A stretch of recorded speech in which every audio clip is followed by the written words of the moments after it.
Bu xushxabar uchun albatta like bosib qo'yishingiz kerak. Nihoyat plastik kartochkadagi majburiy to'lovdan naqd pulda ham savdo qilish imkoniyati berilishi mumkin. Albatta like bosib qo'ying. Faqat alkogol mahsulotlari uchun.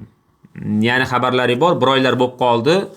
Naqd tizimidan plastikka majburiy o'tgan edi. Ko'chmas mulk savdolari 25 milliondan qimmat bo'lgan buyumlarni sotib olish, kommunal to'lovlar, yoqilg'i quyish shoxobchalari hamda mana bu aksiz solig'i solinadiganmi, qo'shimcha qiymat solig'i solinadi, tamaki hamda alkogol mahsulotlari uchun.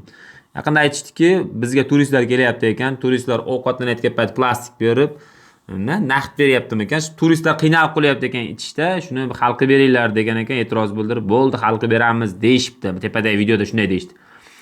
Shuncha xalq zapravkada 50 ming quysa 2 ming yechib qolib, yana qanchadir zdach qaytarmay qiynalib yotibdi. Ikkita ichadigan turistni gap qabul qilib ketyaptimi shunda? Nimadir noto'g'ri emasmi?